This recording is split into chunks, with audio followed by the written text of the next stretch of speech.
যারা আমি আল্লাহ আমাকে বেশি বেশি ভয় করবে তারা।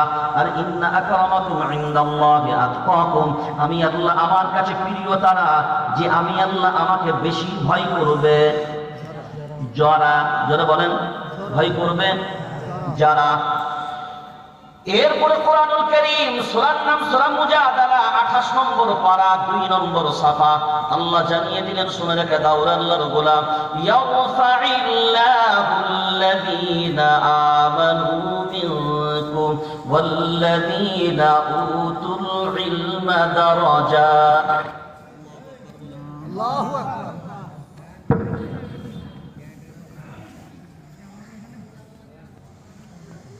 এরপর আল্লাহ বলেন ইলমওয়ালা হবে যারা আমি আল্লাহ আমার কাছে সম্মানিত হবে তারা।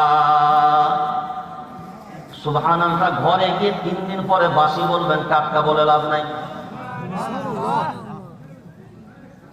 ইলমওয়ালা যারা আল্লাহর কাছে সম্মানিত তারা। এরপরে যে কটা কথা আপনাকে বললাম সেই জায়গা থেকে হবে সূচনা। এরপর লক্ষ্য করেন, প্রথমেই আল্লাহ যে কথা বললেন, জ্ঞানী আর অজ্ঞানী ব্যক্তি কখনো এক হতে পারে না। এখন এই জায়গাটা যদি হয় জ্ঞানী আর অজ্ঞানী, দুনিয়াতে জ্ঞানী কারা আর অজ্ঞানী কারা? একজন স্কুলের হেডমাস্টার আমার ওস্তাদকে একবার বলছে, যারা মাদ্রাসায় পড়াশোনা করে এদের জ্ঞান গম্য আছে নাকি? ও তো শুধু কোরআন আর হাদিসটা বোঝে আর পড়ে আর ফিকহ শাস্ত্রটা পড়ে, নাহর জ্ঞান থাকে, সরফের জ্ঞান থাকে, ওলট পালট কি যে ওরা করে ওরা নিজেরাও বুঝতে পারে। তারপরে মানসিক কাজে পড়ে নেয়, তুমি যেটাকে সিধে বলবো ওরা সেটা উল্টো বলবে, তুমি সেটা উল্টো বলবো ওরা সেটা সিধে বলবে। এটাই ওদের কাজ। এছাড়া তেমন কি জ্ঞান আছে? জ্ঞান অধ্যয়ন করতে গেলে ভার্সিটির ছাত্র হতে হবে, কলেজ বিশ্ববিদ্যালয়ে পড়াশোনা করতে হবে, ইংরেজিতে অনার্স হবে, M A, M com, double কম, 3 কম, 4 কম, 5 কম, যত কম কম কম কম কম কম কম কম ঠিকই দেন, যত যাবে যাবে। বলছে এরা হলো প্রকৃতপক্ষে জ্ঞানী।